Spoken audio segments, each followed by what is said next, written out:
Hello everybody, my name is Michael. I'm running the Board Games Chronicle blog, and today I will have the pleasure of introducing to you Andean Abyss, a first game in the coin series by Folko Runke. I played a lot of coin games and I'm really fond of this series. So when I saw that on the GMT sale in the summer 2021, there's a possibility to get the first game in this series, I decided, well, let's come back to how it all began and let's try this game. I heard a lot of good about this. The first two games, Andean Abyss and the second one, Cuba Libre, are now the classics. So I really would like to see how the system developed and how the new games are different from the initial design. By the way, this is the second edition. That means that a lot of retrospective changes to the rules and also updates of the components were made. So this is really fresh game, volume 1, although already a classic. Let's have a look what's inside. By the way, the game is about insurgency and counterinsurgency in Colombia in 1990s and early 2000s. We will have 4 factions, which are actually depicted with the colors pretty nicely.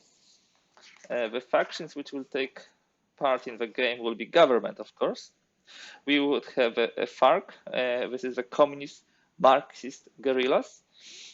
We would have AUK, which is a right-wing guerrillas, and of course we'll have also the cartels. If you look at the rule book of the game, it follows the usual coin type way of presenting the information with some operations, actions, which can be of course augmented later on with special activities.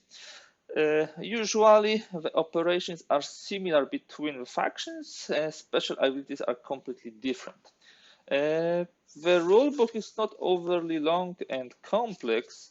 It ends after, I think 13 pages, so pretty short. Definitely not the most complex coin. Then we have, of course, the playbook, which is the interesting part, as usually, because we would have an example of play here. An example of play, you go through a couple of cards, setup of the scenario, and you have a representation of what's going on.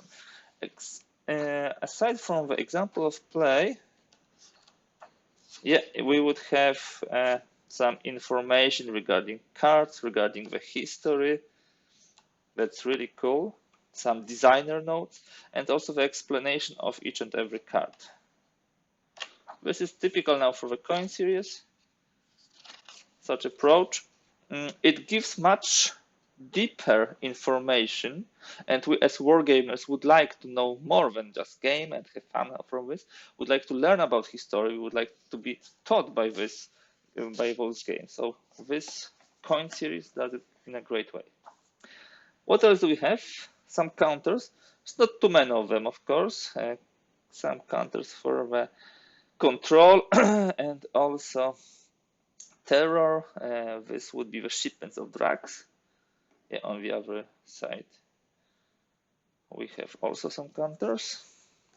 Now, the Andean Abyss, just as most of the coin games, is from 1 to 4 players.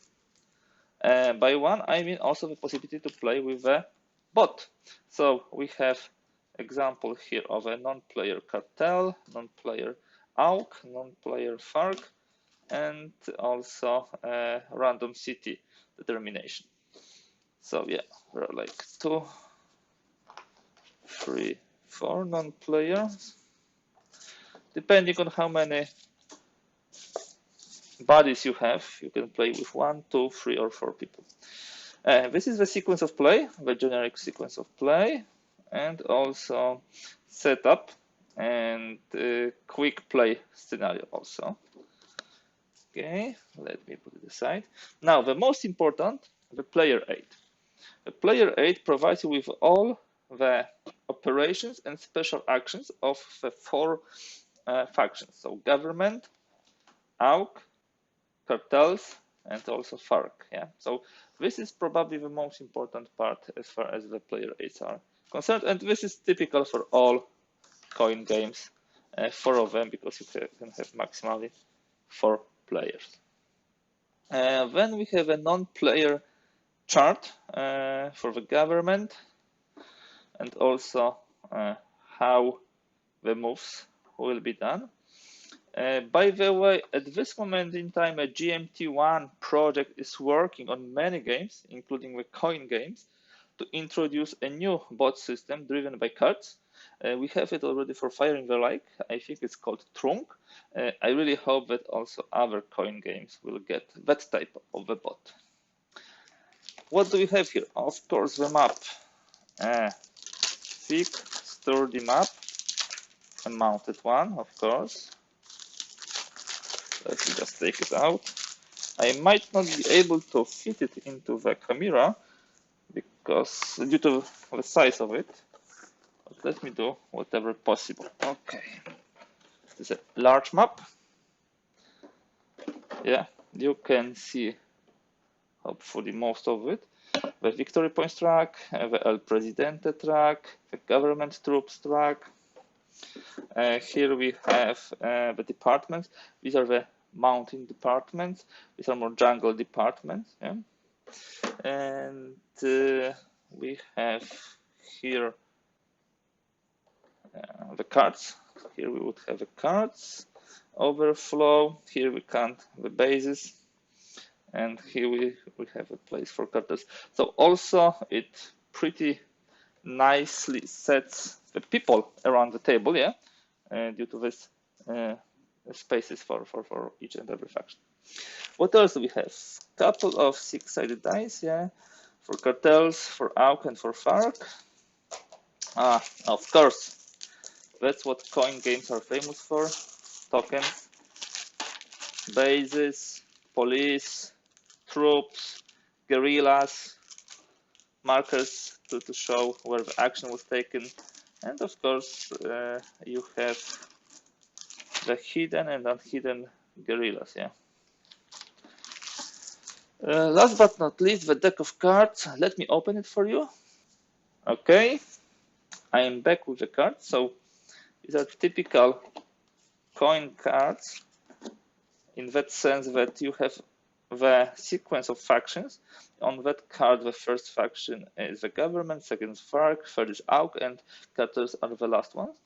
Usually, the events which are below are connected with the first faction on the card, and they usually have 2 types of events, which is beneficial for this first faction and which is not so beneficial for them, usually very, very dangerous or changing the game mechanics adversely. During the turn, you can play event, you can do the actions and special actions, you can do limited command. It depends on what you would like to achieve, and always you have a situation that we have 2 events shown. So you need to balance whether to use a good event here and be exposed on the second card, or maybe pass and wait for a second card, or maybe use some limited options here to prevent others of using the events. I will not be going into details. That was not the main reason for this video. I'm really glad that I got this game from the GMT sale. I'm really curious to get into the first coin series volume. As I told you, I played later volumes, and I'm really curious how that one will look like. Thank you very much for today. If you like this video, if you like to see more, please subscribe, please like this video, please also check our playlist. Thank you for today, and see you soon.